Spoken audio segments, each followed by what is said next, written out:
नमस्कार दोस्तों, मेरा नाम है एडवोकेट संदीप पाल। और दोस्तों, आज मैं आया हुआ हूँ CAW सेल द्वारका, दिल्ली।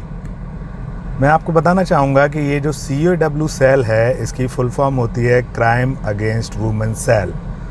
हम दिल्ली में हैं और आप देख सकते हैं, मैं आपको दिखा रहा हूँ, मेरे लेफ़्ट हैंड पे CAW सेल द्वारका की बिल्डिंग है।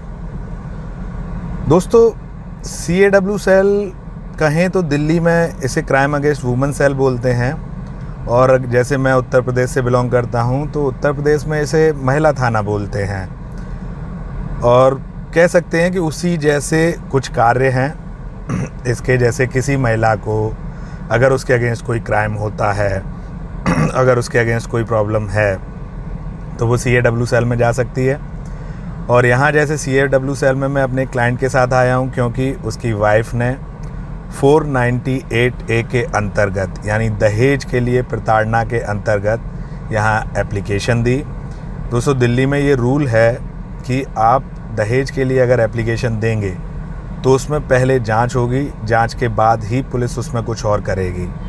और जब पुलिस जांच के लिए आपके पास कॉल करती है, जो भी प्रतिवादी होता है, जो भी रिस्पोंडेंट होता है, उसके पास कॉल किया जाता है कि मिस्टर सो एंड सो, आपकी वाइफ ने यहाँ एक कंप्लेंट की है, तो आप इस डेट को आकर यहाँ पर अपनी जो है इसको कंप्लेंट का जवाब दीजिए।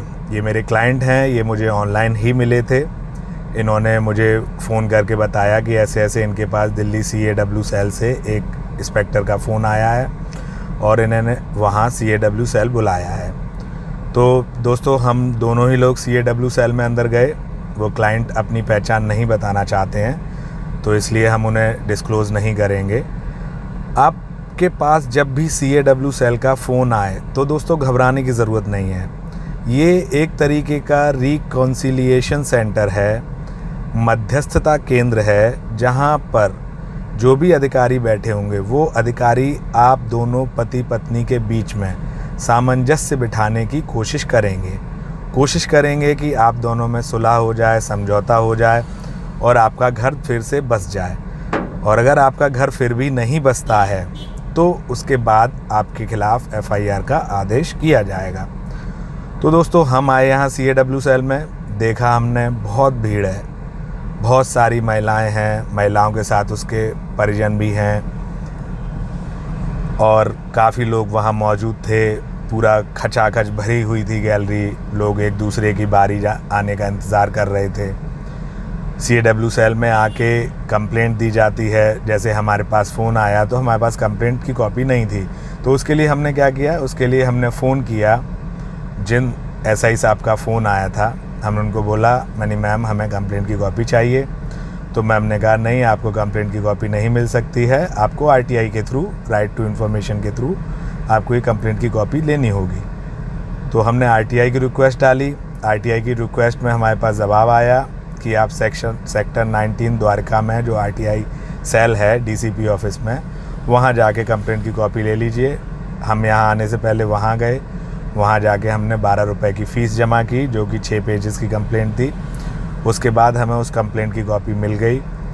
उस कंप्लेंट की कॉपी को पढ़ने के बाद हमने समझ लिया कि हमारे ऊपर क्या क्या आरोप लगाए गए हैं।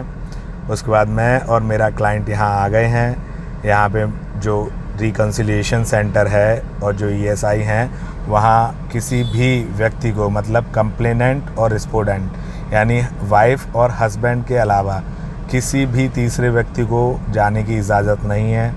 वही दोनों लोग अंदर जाएंगे, वही दोनों लोग जाके अंदर बात करेंगे और ऐसा ये कोशिश करेंगे कि दोनों के बीच में किसी भी तरीके से सुलह समझौता हो जाए। तो मेरा बस लास्ट में यही कहना है दोस्तों कि जब भी आपके पास CAW सेल से फ़ोन आए तो घबराने की ज़रूरत नहीं है। आप वहाँ जाइए, वहाँ आपकी बात भी सुनी जाएगी।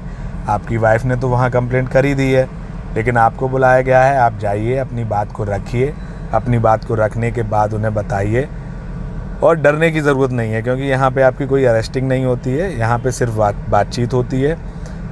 आप जाके मिलें, अपनी बात को रखें और अपनी बात को समझाने की कोशिश करें। जो भी सच्चाई है और आगे की प्रक्रिया की जानकारी के लिए आप किसी अच्छे लॉयर को हायर करें जो कि आपको इस बारे में पूरी जानकारी दे सके। धन्यवाद दोस्तों, मैं अपनी बात को यहीं ख़त्म करता हूँ। अगर कुछ और होगा तो मैं इसमें कुछ और जोड़ूंगा।